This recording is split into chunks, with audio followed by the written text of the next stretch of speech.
नमस्ते सर। नमस्ते रुचि जी, नमस्ते। वेलकम, कैसे हैं आप? अच्छे हूँ। Thank you. ओके। आज हम जानना चाहेंगे होम्योपैथिक के बारे में कि जो होम्योपैथी एग्जैक्टली इसका ओरिजिन कहाँ से है और इसके फाउंडर कौन थे और इसका जो एक रीजन रहा इसकी फाउंडेशन का, तो वो क्या था? ये homeopathy actually 250 years old science है, फर्स्ट ऑफ ऑल। और जिन्होंने ये साइंस फाउंड किया है वो सैम्यूल हनीमैन, जो जर्मन डॉक्टर थे। Basically he was also allopathic doctor, MD allopathic doctor थे। मगर he was not happy with the allopathy system of treatment. So he found that कि एलोपैथी ट्रीटमेंट से symptoms eradicate होते हैं, मगर patient permanent cure नहीं हो रहा है। तो he has researched so much on this science, and then he got it that कि भाई ये जो साइंस है, लाइक्स क्योर लाइक्स, उससे उसके रिसर्च करके ये होम्योपैथी साइंस को उसने फाउंड किया। और तो basically it is known as a German science also. जो मेडिसिन है वो हम एनर्जी के फॉर्म में दे रहे हैं। जो हमारी बॉडी की जो इम्यून सिस्टम है, हर एक आदमी की इम्यून सिस्टम रहती है। जो इम्यून सिस्टम्स वीक होने की वजह से वी बिकम सिक, तो ये इम्यून सिस्टम को स्टिमुलेट करती है, और वो भी डायनेमिक फोर्स में, डायनेमिक वे हम मेडिसिन देते हैं। जो व्हाइट पिल्स होती है उसके ऊपर हम डाइल्यूशन प्योर करते हैं, मेडिकेट करते हैं, और फिर इम्यून सिस्टम को स्ट्रांग करके ये मेडिसिन देते हैं पेशेंट को, और पेशेंट परमानेंट क्योर होते हैं। So basically found by German doctor Samuel Hahnemann 250 years back. Okay. तो सर जैसे आयुर्वेदिक है, एलोपैथिक है, देन होम्योपैथिक का जो मेडिसिन का बेस है, कहा जाता है कि हर्ब्स, एनिमल्स और प्लांट्स, इनसे लिया जाता है। तो इज इट ट्रू? यहाँ कोई केमिकल्स नहीं होते हैं। द मेडिसिन मेजोरिटी प्लांट्स में से बनती है। सर्टन एनिमल पॉइजन्स होते हैं और सर्टन मिनरल्स होते हैं। इसका एक प्रोसेस होता है कि जो क्रूड फॉर्म में होते हैं प्लांट्स, उसको हम पोटेंडाइजेशन करते हैं, उसको प्रोसेस को, जिसमें हमारा जो फिजिकल पावर जो है मेडिसिन का वो नहीं रहता है, मगर डायनेमिक में वो कन्वर्ट होता है, जो एनर्जी के फॉर्म में कन्वर्ट होता है। और वो पिल्स या डाइल्यूशन हम पेशेंट को देते हैं, और the patient will be improve. So it's a dynamic power is there. You cannot see that it's not a chemical, it's not a physical substance. तो सर बताइए, जैसे लोग कहते हैं कि जो होम्योपैथिक मेडिसिन है वो छोटी छोटी मीठी गोलियां हैं या प्लेसिबो इफेक्ट है खाली, तो बोलते हैं कि जो होम्योपैथिक डॉक्टर है वो मीठी गोलियां देकर ही पेशेंट को ठीक कर देते हैं। तो इसके बारे में आप क्या कहना चाहेंगे? ये एक मिथ है। होम्योपैथी जो पिल्स में हम देते हैं वो गोट मिल्क में से बनता है। वो एक वेहिकल है, वो एक दवाई नहीं है। वो पिल्स होती है, ब्लैंक पिल्स होती है, उसके ऊपर हम डाइल्यूशंस ऐड करते हैं, और pills has a capacity to preserve the medicine for quite longer time.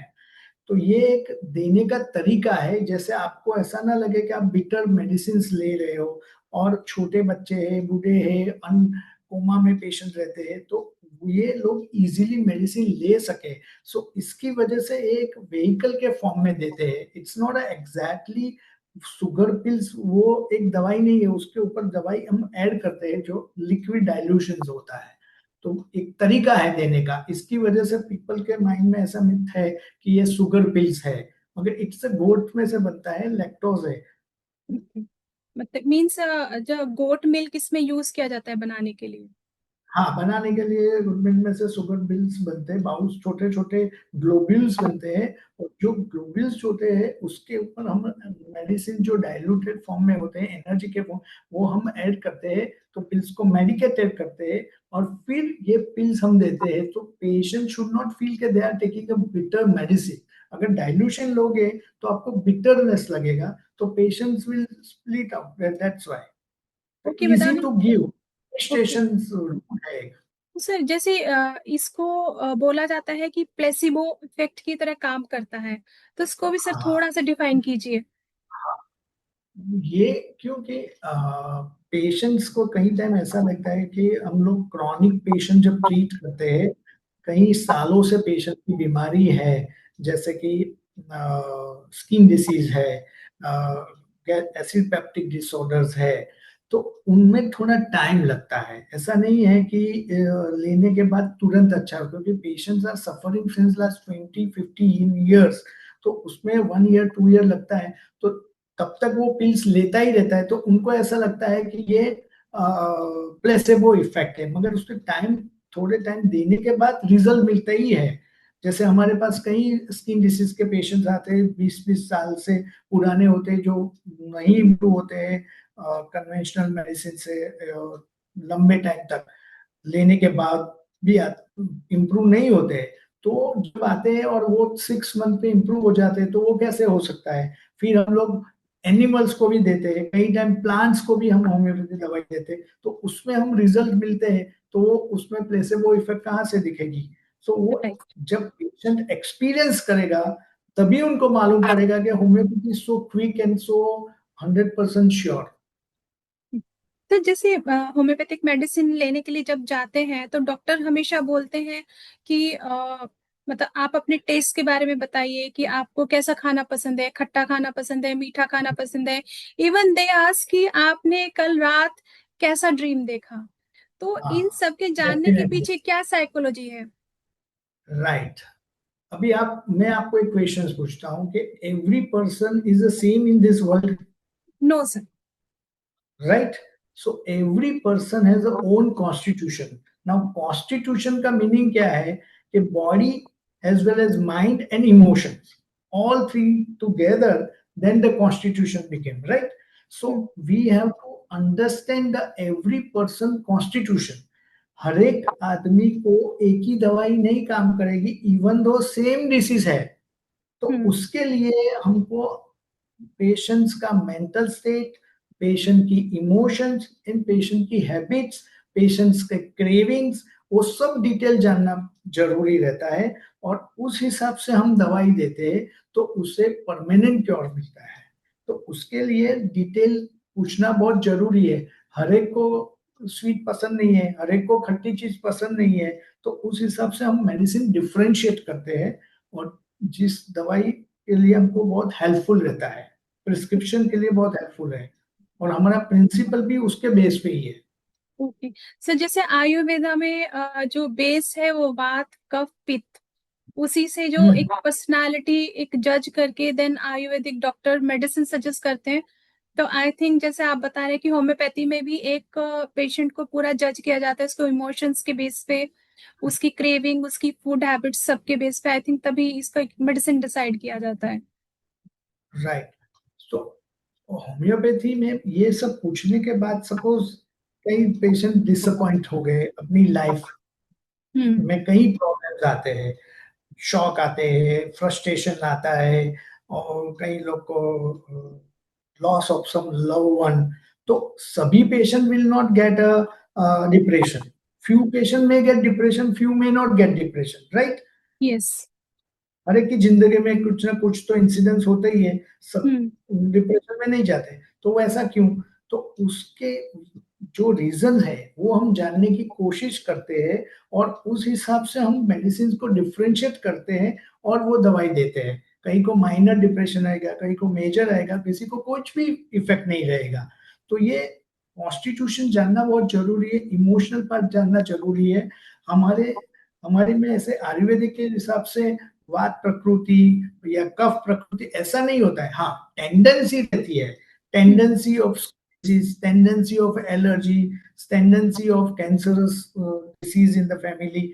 तो वो हमारे लिए बहुत जरूरी है, और वो टेंडेंसी के हिसाब से भी हम दवाई देते हैं। तो फ्यूचर में वो प्रिवेंट भी हो सकता है, और अगर पेशेंट्स को ये प्रॉब्लम है, तो उसमें वो हेल्पफुल रहता है। सर ये बताइए कि जैसे मोस्टली जो है जैसे आपने बताया कि यहाँ होम्योपैथिक ट्रीटमेंट में साइकोलॉजिकली एक पेशेंट को समझना कितना जरूरी है? जैसे आपने बताया कि उनकी पूरा जेनेटिक उनको समझना और उनके राइट। हैबिट्स समझना। हाँ, बहुत ही जरूरी है। मैं आपको एक बात बताऊं कि महाभारत में लिखा है कि अभिमन्यु जब भूमि में था सुभद्रा का, तो सुभद्रा ने बहुत सारी अच्छी किताबें, अच्छी स्टोरी पढ़ी। क्यों पढ़ी? Because it has a influence on the foetus's development and foetus's mind, right. और हमारे स्टिल हमारे बुजुर्गों भी ये कहते हैं कि अगर प्रेगनेंसी है तो आपको अच्छी चीजें करना चाहिए, अच्छा रीडिंग करना चाहिए, अच्छी सीरियल्स देखनी चाहिए। तो वो क्यों? क्योंकि उसकी इफेक्ट डेवलपमेंट पे पड़ती है। तो हमारी होम्योपैथी में जब बच्चा हमारे पास ऑटिस्टिक आता है या एडीएचडी आता है या कोई स्किन डिसीज वाले आते हैं या कोई मेजर प्रॉब्लम वाले डिसीज आते हैं, तो 6 साल तक के बच्चे रहते हैं जब पेशेंट के, तो हम मदर का मेंटल स्टेट बहुत ही पूछते हैं डिटेल में, और उसकी इन्फ्लुएंस वो बच्चे पे कितनी हो रही है उसके हिसाब से जज करके हम वो बच्चे को मेडिसिन देते हैं, जिससे वो बच्चा फिर इम्प्रूव होता है और उसमें काफी फायदा होता है। सो ये पार्ट बहुत ही इंपॉर्टेंट है, not only the child but in adult also. कई पेशेंट हमारे पास आते हैं डिप्रेशन में या मेजर रोमेटो आर्थराइटिस के पेशेंट। अभी एक ही पेशेंट रिसेंटली आया है मेरे पास, जस्ट 3 महीना हुआ है मैं शादी के 3 महीने पहले उसको कोई प्रॉब्लम नहीं था। शादी करने के बाद she has a lot of dispute with mother in law. So mother in law is very dominating and lot of restrictions. तो जब मेरे पास आई 3 महीने के बाद, तो she had a problem with arthritis, joint pains and R A factor was positive, जो पहले कभी ना था। आरए फैक्टर पॉजिटिव मानने रूमेटोड आर्थराइटिस और वो वेरी हाई। तो उसको अभी ये प्रॉब्लम क्यों आया? Because there was a lot of humiliation, lot of suppress emotions in the her life after getting marriage, because the husband is not protecting and mother-in-law is dominating and father-in-law is also using so many times. तो ये suppress emotions has triggered। अभी ये RA factor उसकी वजह से develop positive नहीं होता है, मगर उसमें टेंडेंसी है, वो पेरेंट्स के वहां से आई है आर्थराइटिस की मगर ये ट्रिगर हो गया और उसको जॉइंट पेन ये सब प्रॉब्लम स्टार्ट हो गया जो पहले कभी नहीं था। तो ये साइकोलॉजी जानना बहुत जरूरी है, और उस हिसाब से अगर हम दवाई देते हैं तो पेशेंट 100% इम्प्रूव होता है, लॉन्ग टर्म इम्प्रूव होता है, और कई पेशेंट क्योर भी हो जाते सर, आपने बहुत अच्छी बात बताई कि हर जो किसी भी डिजीज का जो ट्रिगर पॉइंट है वो कहीं ना कहीं होता है, लेकिन डिजीज हैं। जो है वो कहीं ना कहीं आपके जेनेटिक, आपके डीएनए कैरी करता है और उसको ट्रिगर करता है जो आपके आसपास जो भी आपकी लाइफ में इवेंट्स हो रहे हैं। एनवायरमेंट्स बहुत इंपॉर्टेंट है, आपकी लाइफस्टाइल बहुत इंपॉर्टेंट, आपके इमोशंस बहुत important. Mind governs the body. Hmm. हम लोग का प्रिंसिपल है कि आपका mind healthy, then your body will be healthy. If your mind is notorious and you have a lot of emotions problem, then definitely it is affect your any system in your body। और वो इसको ज्यादा catch करेगा कि जो आपकी body में tendency है, जो आपने पुरखों के आपके पेरेंट्स की ओर से आपको मिली है। अगर आपको स्किन डिसीज की टेंडेंसी है, एलर्जी की टेंडेंसी है, तो वो ट्रिगर हो जाएगी। अगर आपको आर्थराइटिस है तो वो ट्रिगर हो, अगर डायबिटीज, थायराइड है, मेरे पास इतने पेशेंट थायराइड के आते हैं, उनकी लाइफ में ऐसे ही सब प्रॉब्लम होते हैं, और जो पूरे लाइफ टाइम एल्ट्रोक्सिन लेते ही रहते हैं, फिर क्योर नहीं होने वाला है। सी एलोपैथी सिस्टम ऑफ मेडिसिन में क्या होता है कि अगर आपको पेशेंट हाइपोथायरॉइड का है, 7 के ऊपर टीएसएच आ गया, तो वो लोग इमीडिएटली 25 mg एल्ट्रोक्सिन स्टार्ट कर देंगे।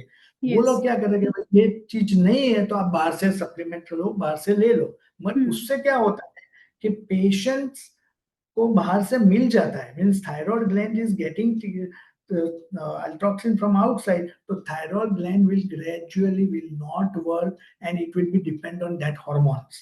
So then 25 का 50 mg होगा, then 100 mg हो जाए, then you will be dependent on thyroxine hormone forever। तो आपका कभी बंद नहीं होगा।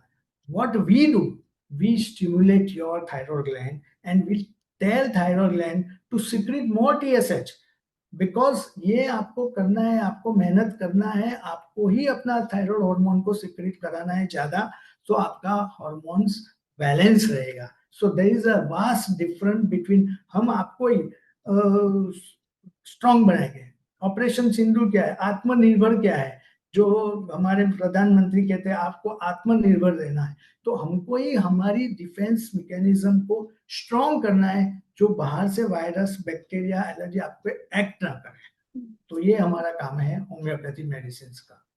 तो सर जैसे किसी भी डिजीज को सप्रेस करना बाय मेडिसिन वो बहुत हम्म। इजी प्रोसेस है, बट किसी हम्म। भी डिजीज को अंदर तक उसको फिनिश कर देना या उसके कॉज को खत्म कर देना, that is a very slow process. तो शायद इसलिए होम्योपैथिक को स्लो प्रोसेस मेडिसिन से बोला जाता है। हाँ, वो बहुत सही बात है। हर रोज पेशेंट हमारे, एक दो पेशेंट तो ऐसा क्वेश्चन पूछता है, आपकी दवाई तो स्लो है सर, कब काम करेगी, मैं कब अच्छा होऊंगा। हाँ। तब हम पूछते हैं कि आपको प्रॉब्लम है या रोमेटोइड आर्थराइटिस या बैक एक या sciatica, जो भी क्रॉनिक प्रॉब्लम है, कितने टाइम से। जब पेशेंट कहते हैं हमको 10 साल 12 साल, 10 साल 12 साल से आपने ट्रीटमेंट लिया, क्योर हुआ, अच्छा हुआ, नहीं हुआ, आप पेन किलर ले रहे हो, आप कोई भी अलग दूसरी एलोपैथी मेडिसिन ले जिसकी साइड इफेक्ट्स तो है, all allopathy medicine has a side effects, छोटी है या बड़ी है, साइड इफेक्ट है।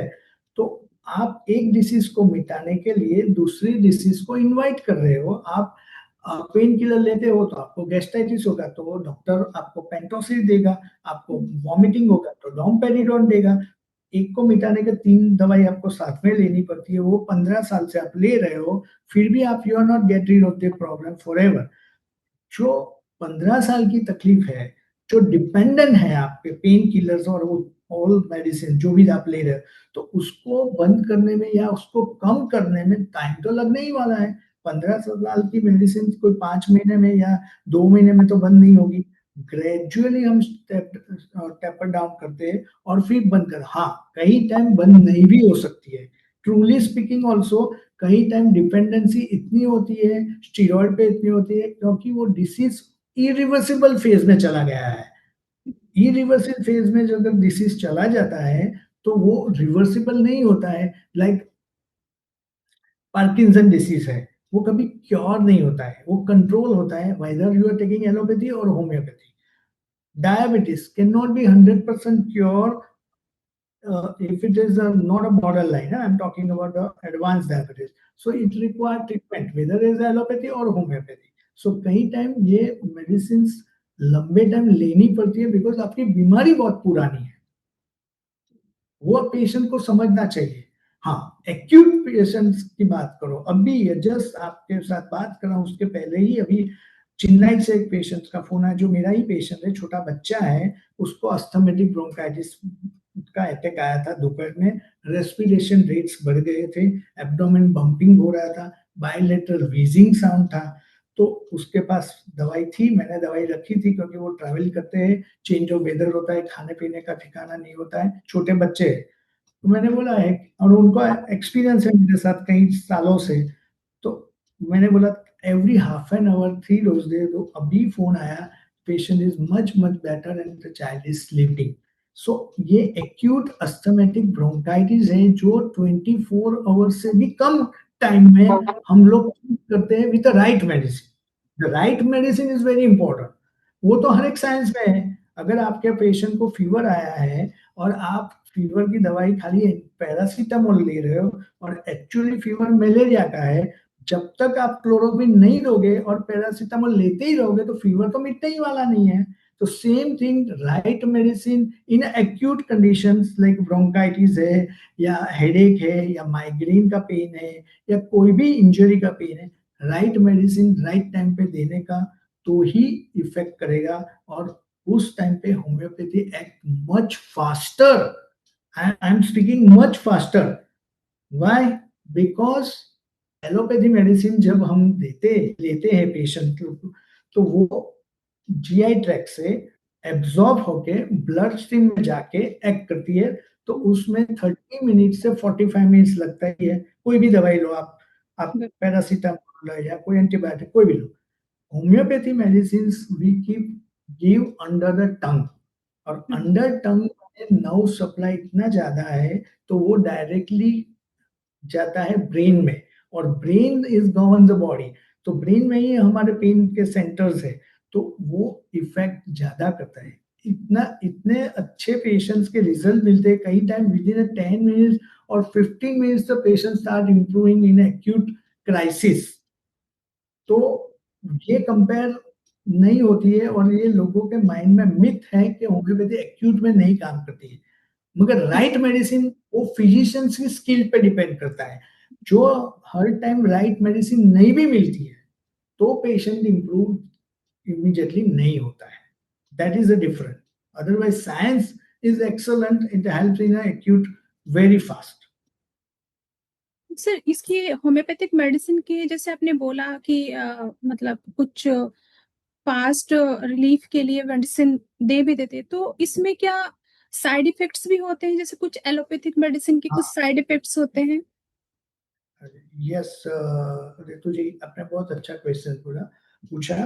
साइड इफेक्ट्स नहीं होती है, मगर उसकी मात्रा जब होती है और पेशेंट बहुत सेंसिटिव होता है, और जब वो मात्रा से ज्यादा दवाई देते हैं, या इडियोसिंक्रेसी बोलते हैं हमारी लैंग्वेज में, very sensitive towards that homeopathy medicine, then जब उसके सिम्टम्स बढ़ जाते हैं, तो कई टाइम पेशेंट आते हैं, सर होम्योपैथी दवाई लेने से तो हमारा डिसीज बढ़ जाता है, तो हम क्यों लें? वो बढ़ जाता है, वो it's a good sign, you are sensitive to that particular drug. So the administration of the drug and the doses has to be reviewed, and it has to be reduced or it has to be changed. That is the only thing. बाकी homeopathy दवाई से सब बढ़ जाता है, उसका कुछ side effects होता है, वो रॉन्ग इंप्रेशन है। साइड इफेक्ट्स कुछ नहीं है, बढ़ जाता है जब भी वो ज्यादा जरूरत से ज्यादा देते हैं doctor physicians by their own experience, और patients are very sensitive to that particular drug at that time. That is only thing.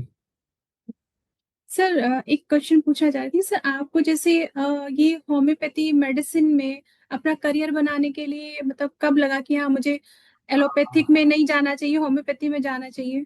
Please अपने होम्योपैथी करियर की जर्नी के बारे में प्लीज बताइए।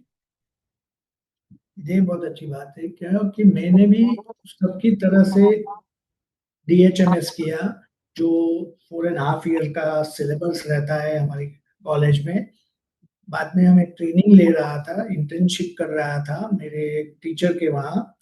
तो वहाँ मैंने देखे सब केसेस, ये केसेस जो एपिलेप्सी के हैं, या क्रॉनिक एक्जिमा, एंडोजिनस एक्जिमा, जैसे कई टफ एक्जिमा है, जो एक्जिमा है ऐसे होते हैं कि वो चीता के साथ जाता है। ऐसे कहते हैं कि एक्जिमा चीता के साथ ही चले जाते हैं, when you die that time only it will be disappear, otherwise it will not cure. तो वैसे केसेस जब मैंने ट्रीट होते हुए देखे with homeopathy, then I was really shock, and I just wanted कि भाई अभी मुझे होम्योपैथी करना है, मुझे एलोपैथी सीखना ही नहीं है। एलोपैथी डॉक्टर के पास learning is a different thing and practice is a different thing. Just wanted to know disease how they are managing, उसके लिए मैं लर्न करने के लिए गया था मैं कई हॉस्पिटल में। पर बाद में मैं होम्योपैथिक टीचर्स के वहां बैठा, ट्रेनिंग लिया, और फिर मैंने केसेस देखे, and that is really impressed me a lot, and then I become pure homeopath, classical pure homeopath. मैं कभी एलोपैथी प्रैक्टिस करता ही नहीं हूँ और किसी को एडवाइस नहीं देता हूँ। जब भी होम्योपैथी लेना हो तो वो मेरे पास आते हैं, तभी मैं बताता हूँ। बॉम्बे हॉस्पिटल में एक होम्योपैथिक डिपार्टमेंट है। आज homeopathy is now integrating with other science also. हर एक एलोपैथिक बिग बिग हॉस्पिटल है, जैसे केईएम हॉस्पिटल है, टाटा मेमोरियल हॉस्पिटल है, बॉम्बे हॉस्पिटल में मेरे टाइम पे 35 ईयर्स बिफोर होम्योपैथी डिपार्टमेंट था। तो एलोपैथी ट्रीटमेंट के साथ में होम्योपैथी इंटीग्रेट करते हैं, और पेशेंट्स को बेनिफिट्स होता है, जितना फायदा दोनों साइंस से होता है उतना हम कोशिश करते हैं। तो ये एक बहुत बड़ा स्कोप है होम्योपैथी का इंटीग्रेट करने का। फिर मैंने स्टार्ट किया अपना private practice in Gujarat Vadodara 91 में, और फिर मैंने ज्वाइन किया, मेरी कॉलेज है बड़ोड़ा होम्योपैथिक मेडिकल कॉलेज। आज मैं पीजी स्टूडेंट्स मतलब पोस्ट ग्रेजुएशन स्टूडेंट का हेड ऑफ द डिपार्टमेंट हूँ। तो मैं 30 ईयर्स से टीचिंग भी कर रहा हूँ, प्रोफेसर हूँ। मैंने 20 ईयर्स सिंगापुर में भी मेरा क्लिनिक का पर्सनल प्राइवेट क्लिनिक चलाया, और यहाँ मेरे 2-3 क्लिनिक है। मैं एक एनजीओ चला रहा हूँ जहाँ मैं होम्योपैथी ट्रीटमेंट फ्री कर रहा हूँ। एवरी संडे मैं फ्री सर्विस दे रहा हूँ। सो philanthropic work is also doing, and globally I am treating online all over the country nowadays. So ये मेरा 35 years का एक्सपीरियंस है। मेरी 4 किताबें हैं होम्योपैथी पे, जो मेडिकल स्टूडेंट होम्योपैथिक स्टूडेंट्स हैं वो पढ़ते हैं। जैसे कि ABC homeopathy digestive system paediatrics पे है, एंडोक्राइनोलॉजी पे है, जो उसमें डायबिटीज थायराइड को कैसे ट्रीट करना है उसमें मैंने केसेस भी दिए हैं। सो ऐसी 4 किताबें मेरी है। तो ये मेरा amazing sir. Short. It's it's amazing sir, very amazing. Thank you. Sir जैसे आप होम्योपैथिक मेडिसिन जैसे सजेस्ट करते हैं पेशेंट को, और उसके पूरा फैमिली हिस्ट्री आप जानते हैं, जानना चाहते हैं, उसके इवन फैमिली बैकग्राउंड के बारे में, उसकी पर्सनल लाइफ के बारे में, तो ऐसे ही उसके लिए लाइफस्टाइल कितना मैटर करता है, कि उसका अपना जो प्रेजेंट लाइफस्टाइल है उसको कितना चेंज करना चाहिए आपके ट्रीटमेंट के दौरान। Right, that is very important question, because lifestyle is also play a major role. अगर आप दवाई लेते ही रहो, अगर आपको मालूम है कि आपका बच्चा सफरिंग फ्रॉम एलर्जिक ब्रोंकाइटिस और अस्थमेटिक ब्रोंकाइटिस, तो वो आइसक्रीम खाने से होता है सपोज, फॉर एग्जाम्पल, अगर आप कितनी भी दवाई दो मगर वो बच्चा आइसक्रीम खाता ही रहेगा during treatment, then the patient will not improve, patient will not 100% cure. तो आपको आपकी लाइफ में आपको लग रहा है कि ये पॉजिटिव फैक्टर्स है, so at least during the treatment you should avoid as far as possible. You have to get rid of the environment also. अगर आपको लग रहा है कि ये environment draft of the air कौन सी मुझे अस्थमेटिक अटैक्स हो रहा है या मुझे कोई माइग्रेन के अटैक्स आ रहे हैं, तो वो आप जब ट्रीटमेंट चलती है तब अवॉइड करो, आपकी लाइफस्टाइल को मेंटेन करो, और बाद में वंस यू आर रिलीव और cure, then you can explore that particular things. तो लाइफस्टाइल तो आपको मैनेज करना जरूरी है साथ में होम्योपैथी दवाई के साथ। सर जैसे जब पेशेंट जाते हैं तो डॉक्टर, जो होम्योपैथिक डॉक्टर होते हैं, ट्रीटमेंट जब उनका स्टार्ट होता है तो बोलते हैं कि जब तक ट्रीटमेंट चलेगा आप प्याज, लहसुन और चाय यस, कॉफी आप नहीं लेंगे, तो उसके पीछे एग्जैक्टली रीजन क्या है? Very good question. ये बहुत कॉमन है, सभी पेशेंट आके पूछते हैं। ये जो पर्टिकुलरली लहसुन है और ये गार्लिक गार्लिक गार्लिक और ऑनियन, जो पर्टिकुलरली हम जब खाते हैं तो हमारे मुंह में उसकी ऑर्डर रहती है लंबे टाइम तक। तो ये यस। जो order, strong order, that interferes with certain medicine, not all the medicine, certain. तो हमको वो मालूम नहीं होता है कि कौन सी दवाई में ये ऑब्स्ट्रक्शन करेगा उसके रिलीव, उसके ट्रीटमेंट के पार्ट में। तो इसलिए हम बताते हैं कि आप स्ट्रॉन्ग सब्सटेंस के कोई भी चीज खाते हो तो गार्गल करके लो, या फिर 10 minutes before the medicine and 10 minutes after the medicine you you you should not take. That is a main thing, क्योंकि strong order can interfere the action of medicine. Okay, मतलब सर, गार्गल सर जैसे मतलब medicine लेने के जो आसपास का जो टाइम है तब अवॉइड करना है, या जैसे अगर 2 महीने का ट्रीटमेंट है या 3 महीने का ट्रीटमेंट है तब पूरा ही अवॉइड करके रखना है नहीं नहीं, कोल्ड? अगर आपको, अगर हमको मालूम है कि भी ये दवाई में ऑनियन की ऑर्डर इंटरफियर करती है, वो हम फिजिशियन को मालूम रहता है, क्योंकि फिजिशियन जब जो दवाई देता है तो उनको मालूम होता है कि कौन सी दवाई से वो दवाई की इफेक्ट एंटीडोट करती है। तो वो फिजिशियंस की स्किल और फिजिशियन के नॉलेज और पेशेंट की रिक्वायरमेंट पे इंस्ट्रक्शन दे सकते हैं, वो डिफरेंट है। अदरवाइज हम लोग पेशेंट, हर एक पेशेंट को, अदरवाइज साउथ इंडियन पेशेंट को कॉफी लेंगे, yes. We can not stop the South Indian patients to stop the coffee, otherwise वो तो ट्रीटमेंट बंद कर देंगे। बिल्कुल। तो हम लोग बताते हैं कि अगर आप 9 बजे चाय कॉफी लेते हो तो 8 बजे दवा लीजिए या 10 बजे दवा लीजिए, आधा घंटे का गैप रखिए, 1 घंटे का रखोगे तो और अच्छा है। तो minimum 10 to 30 minutes you have to keep a gap between medicine and strong substance food or drinks. That is the only thing. Sir ऐसे ही जो मैं पूछना चाहूंगी कि डॉक्टर बोलते हैं खाली पेट रहना चाहिए, तो उसके पीछे भी ऐसा ही कुछ रीजन है? नहीं नहीं, होम्योपैथी में खाली पेट रहना कोई जरूरी नहीं है। एलोपैथी में या कोई अदर सिस्टम में होगा। होम्योपैथी में ऐसा जरूरी नहीं है कि खाली पेट में ही लेना है या खाना खाने के बाद लेना है। आप, उन्होंने जो टाइम दिया है फिजिशियन ने, वो टाइम पे ही दवा लोगे तो अच्छा है। और just 10 minute before and after you should not drink और ईट स्ट्रॉन्ग सब्सटेंस फूड, बस उतना प्रिकॉशन लेना है। अदरवाइज नो प्रॉब्लम, क्योंकि इसकी कोई साइड इफेक्ट्स नहीं है। वो एलोपैथी में ऐसा है कि एम्प्टी स्टमक नहीं लेना चाहिए, क्योंकि it can causes a gas. Sir आपकी लाइफ का सबसे चैलेंजिंग केस कोई रहा हो तो सर प्लीज बताइए। दो तीन पेशेंट ऐसे हैं जो मैं जिंदगी भर भूल नहीं सकता हूँ। एक जो हमारे बड़ौदा में एक बुजुर्ग थे, 14 टाइम्स ब्रेन की सर्जरी करवाई, शंटिंग करवाया। हर टाइम ब्रेन में पानी भर जाता है और patient became unconscious, unconscious for 2 days थी। दूसरी एक लड़की थी छोटी, जिसके एक भी बाल नहीं थे।